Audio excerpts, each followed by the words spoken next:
El Señor esté con ustedes y con tu espíritu. Lectura del Santo Evangelio según San Lucas. Gloria a ti, Señor. En aquel tiempo dijo Jesús en la sinagoga de Nazaret: les aseguro que ningún profeta es bien recibido en su tierra. Les garantizo que en Israel había muchas viudas en tiempos de Elías, cuando no hubo lluvia del cielo 3 años y 6 meses, y el hambre azotó a todo el país. Sin embargo, a ninguna de ellas fue enviado Elías, sino a una viuda de Sarepta, en el territorio de Sidón. Y muchos leprosos había en Israel en tiempos del profeta Eliseo. Sin embargo, ninguno de ellos fue curado, más que Naamán, el sirio. Al oír esto, todos en la sinagoga se pusieron furiosos, y levantándose lo empujaron fuera del pueblo hasta un barranco del monte sobre el que estaba edificada la ciudad, con intención de despeñarlo. Pero Jesús, pasando en medio de ellos, continuó su camino. Palabra del Señor. Gloria a ti, Señor Jesús. Dios te salve María, llena eres de gracia, el Señor es contigo, bendita tú eres entre todas las mujeres y bendito es el fruto de tu vientre Jesús. Santa María, Madre de Dios, ruega por nosotros los pecadores, ahora y en la hora de nuestra muerte. Amén.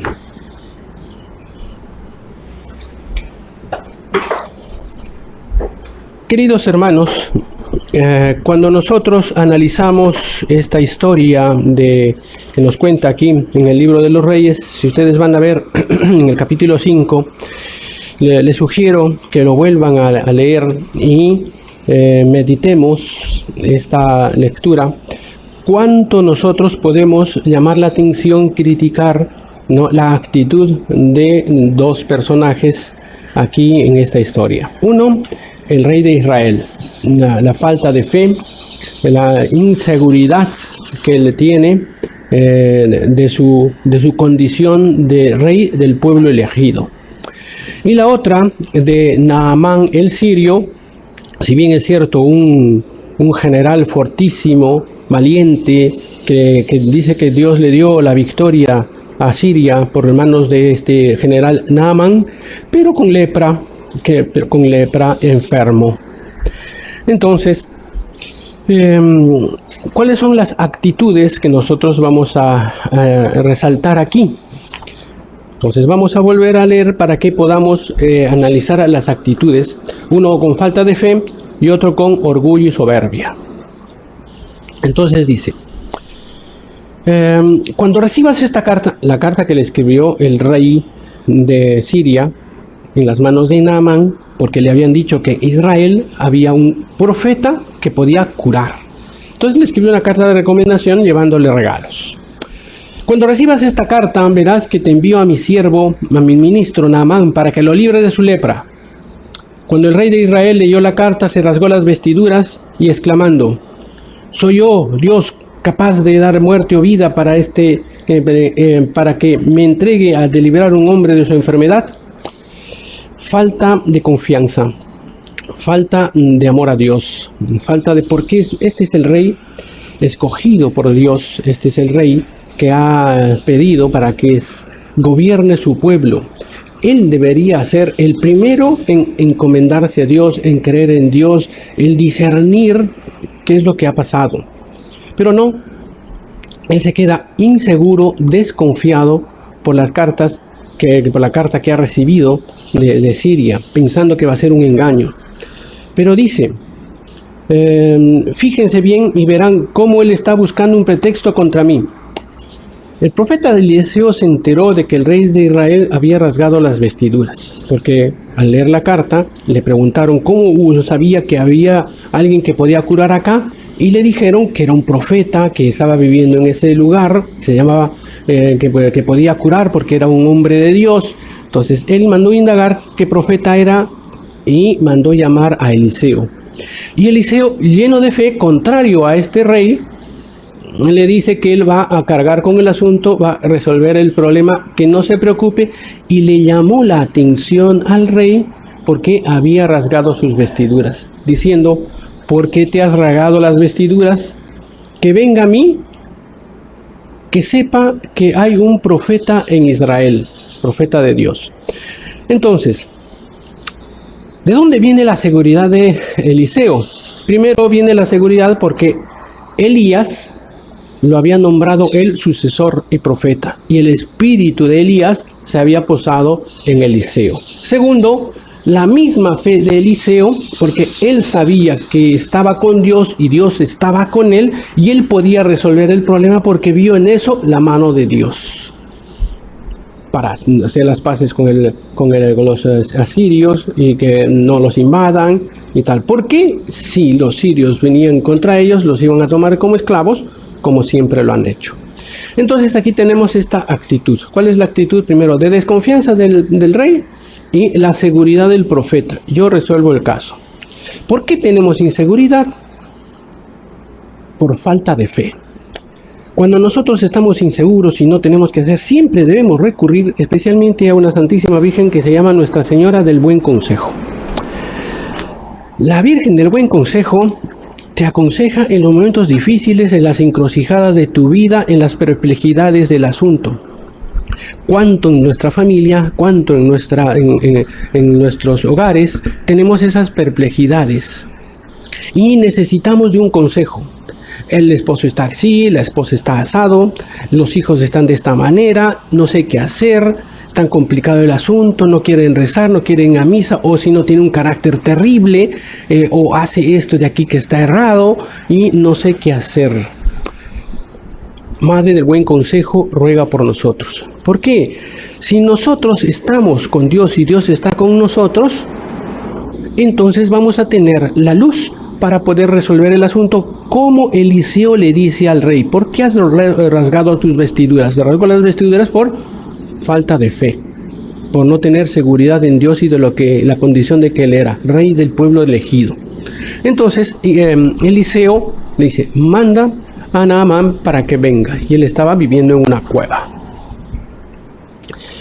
Llega Naamán, entonces ahora vamos a estudiar a Naamán, la actitud de Naamán. Naamán llegó con sus caballos, con sus carrozas, y se detuvo en la puerta de Eliseo. Eliseo mandó un mensajero a decirle: ve a bañarte 7 veces en el Jordán y tu carne quedará limpia.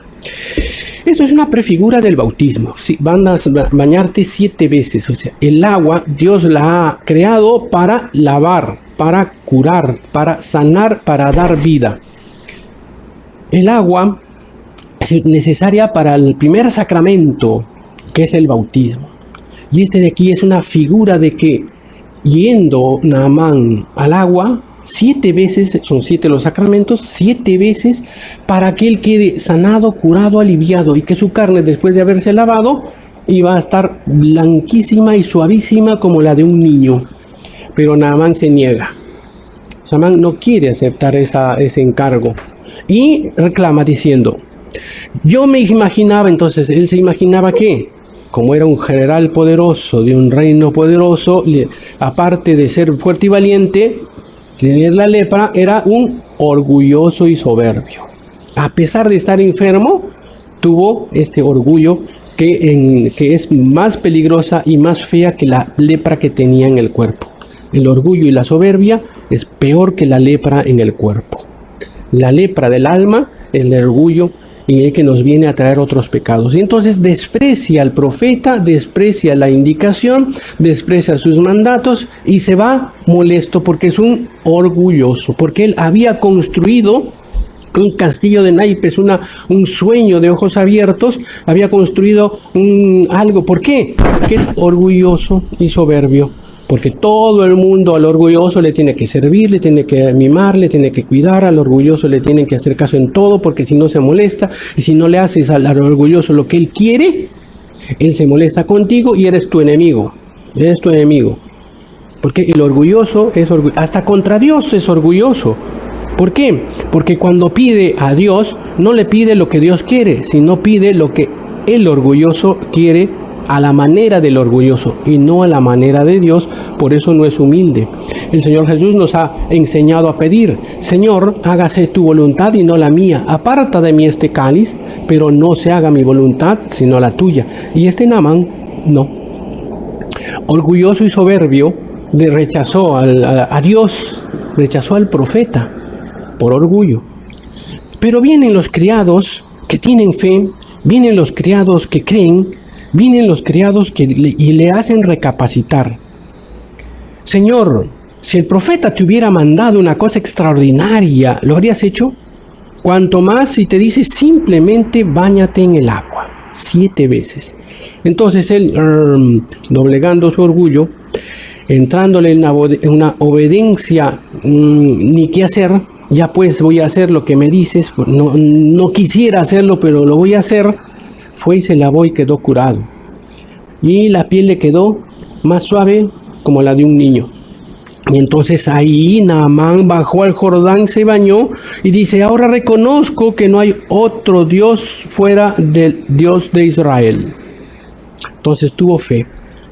Entonces, el poder de Dios doblega al soberbio, pero tiene que colaborar con un acto de obediencia, de sumisión, por más general que sea, por más grande que sea, por más potentado que sea el hombre, tiene que colaborar con una pizca de obediencia, de sumisión, de entrega, de esclavitud. Porque si no lo hace, va a seguir siendo soberbio y no se le va a quitar ni la lepra del alma ni la lepra del cuerpo. En este acto de bañarse, el de obediencia, le sanó las 2 lepras. Le sanó la lepra del cuerpo, que se puso blanca y más suave que la de un niño, y también le curó la soberbia y el orgullo y la vanidad, ¿no? Y reconoció que hay en Israel un Dios. Lo mismo el Señor Jesús en el Evangelio nos ha puesto así. Les aseguro que ningún profeta es bien recibido en su propia tierra. Cuán difícil es hacer apostolado en la familia. Cuán difícil es creerle al otro que tiene fe. Cuán difícil es, ¿no?, ser testimonio de Jesucristo. Vas a rezar el rosario y te tienes que esconder del esposo, de la esposa. Vas a ir a misa y te tienes que hacer escabullirte. Tienes fe y tal. ¿Por qué? Porque está falta de fe, orgullo y también un poquito de persecución, ¿eh? ¿Por qué? Porque es un soberbio que por cargo de conciencia, ¿qué cosas habrás hecho que no quieres presentarte delante de Dios para que Dios no te vea tu culpa? Te escondes como Adán y el Dios te va a buscar, te está buscando, y cuando te encuentre te dirá, esto has hecho. Entonces nosotros también, como Naamán, nos podemos escabullir de Dios y no hacerle caso porque nos pide algo que nosotros no queremos dar. Nos pide algo que nosotros nos hemos apegado por orgullo y soberbia, por vanidad, por apego. Entonces, el Señor Jesús da esos ejemplos de la viuda de Sarepta que Elías le curó, de que Elías se fue a resucitar a su hijo en la viuda de Sarepta y que se fue a cobijar en la casa. Cuánta gracia habrá tenido esa viuda de haber recibido a un profeta en su casa, una gracia extraordinaria. Y Naamán, cómo habrá cambiado su corazón después de haber aceptado la sugerencia de ir a bañarse 7 veces.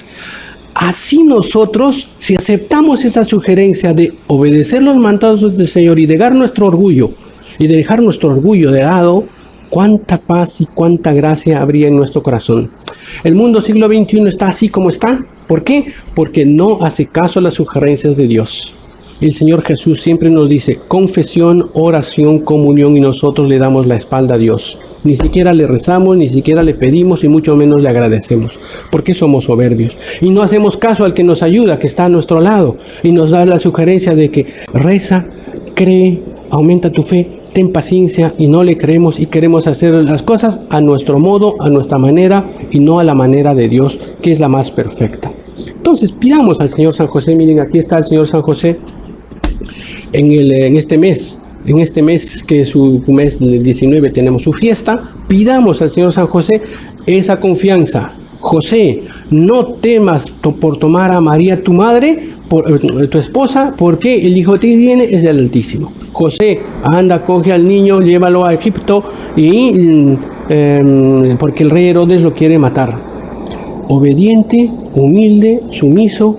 Cuánta gracia San José con esos actos de fe ha tenido. Y nosotros, si nos convertimos, cuántas cosas buenas podemos hacer para el beneficio de nuestra familia, el beneficio de la sociedad y de nuestro país, que tanto lo necesita en estos momentos convulsionados. Pidamos esa fe y actuemos como el Señor Dios quiere de nosotros. Ave María Purísima, sin pecado concebida, Santísima.